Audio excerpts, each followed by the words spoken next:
Welcome to Robin's Nest. So many of us have a deep connection with the animals around us and want to protect them, from the pets in our homes to endangered species in the wild. That's why I joined American Humane.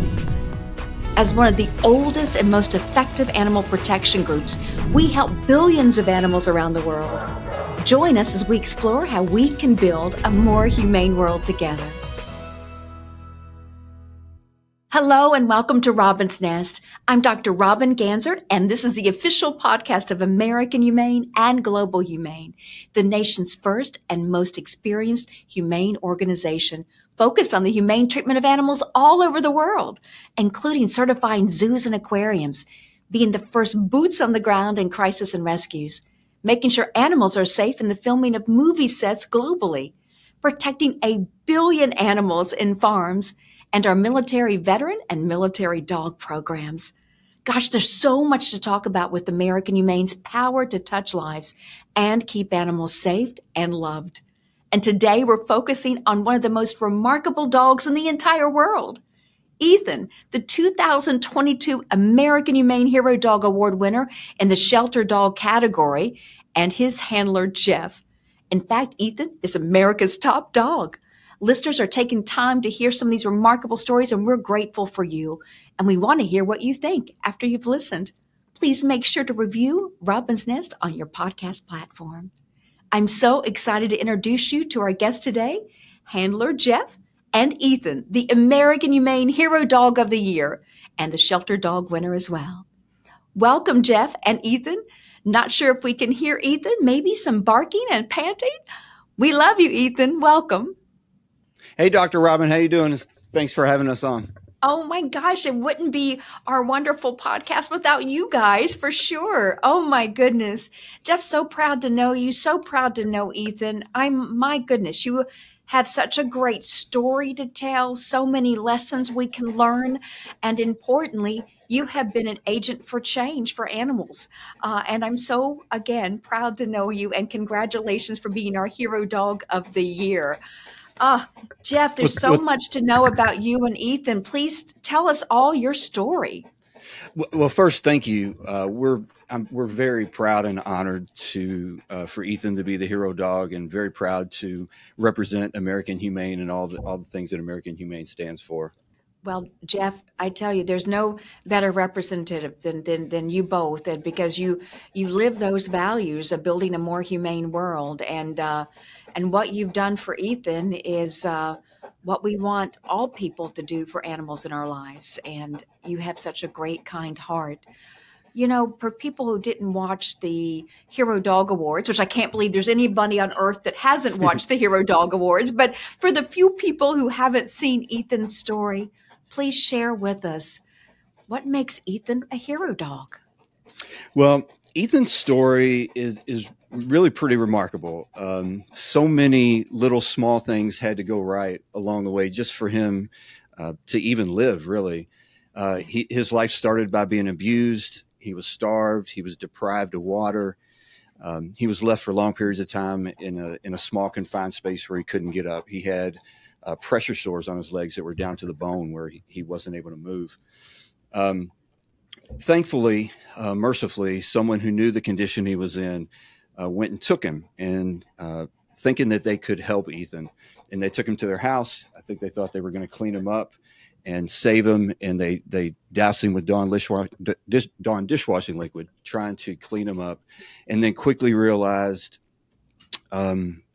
he was in much worse shape than they even imagined, and that they were going to have a dead dog on their hands pretty soon. So they loaded him in their car. And on a cold January day in 2021, they brought him to the Kentucky Humane Society parking lot, where they pulled in a spot. They threw out a urine and feces covered bed, and then they threw Ethan on top of it, and they drove off. I'm sure thinking that if he wasn't dead already, he was going to be dead in a few minutes. But there was a wonderful family who was coming by that day to drop donations off to the Kentucky Humane Society, and as they were pulling out of the parking lot, their son, who was, I believe he was 11 at the time, Tatum, he saw Ethan in the parking lot and alerted his parents, who called our phone number. It was during COVID, so the building was closed to the general public. And we had a staff member who rushed out there and without even thinking twice, scooped him up, brought him into the vet area.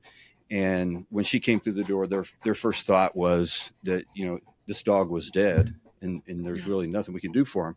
And then he took a breath, and that's really when the real life-saving began. They somehow got him stable. They had to use a kitten needle. His veins were so dehydrated, they had to use a kitten needle just to get some fluids in him. So they get him stable. He goes home with a vet tech that night on an IV, and he begins seizing in the middle of the night. And so she loads him in the car, rushing him to the hospital, stopping at every red light, every stop sign, and just reaching in the back seat just to see if he was still breathing. He gets to the hospital, and he ends up being at the hospital for 5 days. He comes back to KHS, still at that point, still unable to walk.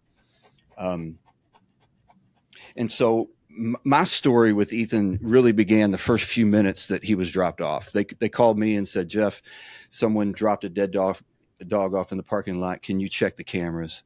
So I checked the cameras. I find a car, but through sort of the rumor mill of the shelter, I heard that he was still alive. And so I thought I would check in. And so I popped my head into the vet area, and they were taking care of him up on the wet table. And there was something about him at that moment. I just knew he was my dog. Maybe people know what I'm talking about, but I saw him and I thought, this is my dog. And so I let them do their work, and I started texting the vet later that night, asking how he was doing. That's when they told me that they had named him Ethan. And she said, "Jeff, all weekend long, she kept telling me, Jeff, don't get your hopes up. This dog is not going to make it. He's not doing well." But each day he got just a little bit better and a little bit better. And I thought, this dog has not had any love in his entire life. And I was just going to make sure before he passed away, he was going to know that somebody cared about him. And that sort of began, I kind of like to think of Ethan's life in like three different things. The first part of his life, he was abused and mistreated. And then he had a second part of life where he was just a fight to stay alive. Yes. And then he became a part of our family. We adopted him. He became a part of our family. And his story just connected with so many people that we, continue to social media. And I just wanted all these people to be able to follow his story. Jeff, I just have to pause there because what you just said about his early beginning is so horrifying. And if our listeners aren't able to see the video today, you see a very different dog today, a dog so huge. I want to go back, and when you first met Ethan on that table, how little was he? He weighed 38 pounds. And he was literally skin and bones. We later determined, it was hard to determine his age because he was in such bad shape. And as he began getting better, we realized he was about an 8 or 9 month old Mastiff puppy who should have been 85 or 90 pounds. And he weighed 38 pounds. And in fact, when she neutered him, he still had 2 baby teeth that she went ahead and pulled out when she was neutering him. Oh my goodness. So he wasn't ever really able to develop. Now, how much does Ethan weigh? Because I'm looking at him and I know he's a big boy.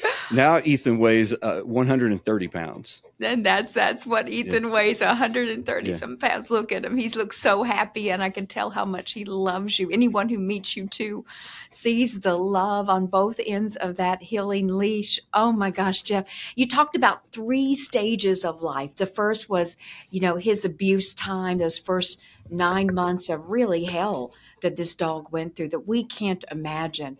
And then he gets his second chance at life thanks to the Kentucky Humane Society and your beautiful home you bring him into. And then there's this third phase.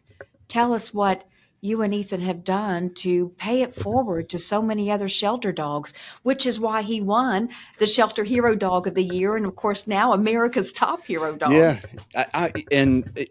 When we entered into the contest, I really was hoping that he had a chance to win the shelter category. I wanted him to be recognized in the way that I thought he deserved and thought he was going to, to really let people hear his story.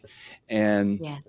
and thankfully he won that category, and we actually went to Florida, and I thought, he's got no chance of winning this whole thing, and which was perfectly fine. I wanted to be happy with exactly where we were, as I wanted him to be recognized as the nation's top shelter dog, and I thought that was fantastic. This little dog that was 38 pounds, found in a parking lot, now represents shelter dogs all over the country, and which is sort of a funny little story. If you go back and watch, the video for the promo for the show that you guys put out, I had my head down, and I had his shelter award in my hands. Yes. And I had my eyes closed, because I thought, when they announce a different name, I'm going to open my eyes and look at this award and be so proud of where we are and that we had come this far. And you guys said his name, and my head just dropped, because I couldn't believe it. I was really kind of speechless. And so, we go around the state, we go around a lot of places trying to bring awareness and advocacy to all the shelters around. He has an incredible following that started with the Kentucky Humane Society, and I started his social media, and all the folks that follow him, I kind of affectionately call them his extended family, because they mean so much to me. They were there to support him in so many ways from the very beginning. And so, I've heard so many stories, and I get cards and letters and emails from people literally all over the world of how Ethan's story has positively affected and changed their life. And, it's so many different things. But on the shelter side, we want to bring awareness for how crowded shelters are. And we've done some really good work, even in the state of Kentucky and at the Kentucky Humane Society. But there was a little dog. I get sent messages about dogs that are in bad shape or need some help all the time. And there was a little dog from Florida that someone sent me a picture of, that this foster-based rescue named Muddy Paws Rescue had rescued. Her name was Khaleesi, and the pictures of her just got to my heart, and it immediately drew me back to Ethan's pictures. And they were posting about the care that she was needing and the medical bills that were piling up. And I felt drawn to post about her and have people follow her story. And Ethan's family stepped up and started sending money and helped pay for those medical care. And I was so very proud of what they did. And they've done that another time in a case down in Florida with a little dog named Dade that was intentionally burned and needed some extensive medical care. And, some of the things that you see when people send you are just so hard to believe. And which is another reason why, because Ethan has gotten so popular and people just love his story and they're so drawn to him, we began to do some advocacy for some better animal welfare laws in Kentucky. And so we visit the state capitol, and we'll go and watch the House in session. We'll watch the Senate in session. Jeff, I saw pictures of you with the governor of Kentucky and Ethan. That was a wonderful photo. We, when we came back from Florida from the American Humane Hero Dog Awards Gala, and Ethan had won, the governor's office reached out and wanted to know if they could do something for Ethan. And so, we had some conversations about it back and forth about what would be the best way to honor him. And so the governor named January Ethan Almighty Shelter Animal Awareness Month. Oh my goodness. Say that again. Ethan Almighty. Ethan Almighty Shelter Animal Awareness Month in the state of Kentucky. That is wonderful. So a whole month devoted to our incredible, amazing Ethan. I love that. Yeah. We came down to Frankfurt to meet with the governor and brought over 100 people with us. And the plan was just to kind of meet with the governor in his office. And so many people came that he felt compelled to come out into the rotunda to sort of give a speech and welcome everybody and thank everybody for coming and talk about what a great representative of Kentucky and shelter animals that Ethan is. Just recently, just this week, we found out that there is a hotel in downtown Louisville that we've designed a banner that's going to go up 60 foot long by 20 foot tall of Ethan. as such a proud representative of Louisville and of Kentucky. I love that. That's so wonderful. That is, the purpose of the American Humane Hero Dog Awards now in its 13th year is to celebrate these amazing, amazing dogs who have lived an extraordinary life and have made a difference. And the story of Ethan coming back, what a fighter he is, a fighter for his own life, and then to pay it forward with you sharing this platform with so many other people. And importantly, the family of Ethan is actually paying it forward with medical expenses for other dogs in need.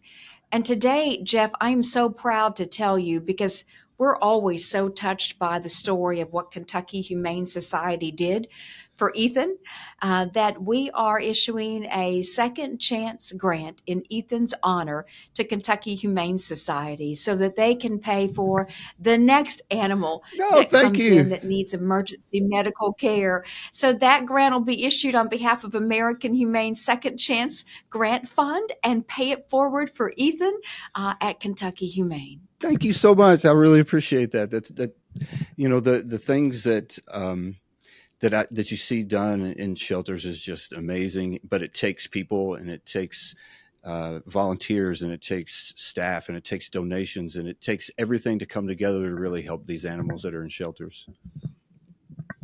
We're proud to be able to make that grant. We are a fan of the work of Kentucky Humane Society, and we're, of course, Ethan's biggest fan besides you. Yeah, thank you very much. We love our hero. One of the things that I love so much about Ethan is his connection that he has with people that have never met him. They see his story and they see his resilience and his fight to live. An example of that was I received a letter from a lady who since then we've had much correspondence, even talking on the phone, who tragically had lost her family in a car accident. And she had taken herself to a really dark place where she decided she didn't want to be around anymore. And she had on her nightstand the pills she was going to take to commit suicide and an iPad. And she picked up the iPad, and it was a Friday, January 29th. And she saw Ethan's story. And she thought, like, this is another tragic story that I've continued to see in the news and on the internet. But it got her just enough invested that she said, I'm going to wait and see what happens tomorrow, what happens with this dog. And he lived through the night. And so she lived through the night. And she wanted to see what happened to him again. He lived another day, and she lived another day. And he lived another day, and she lived another day.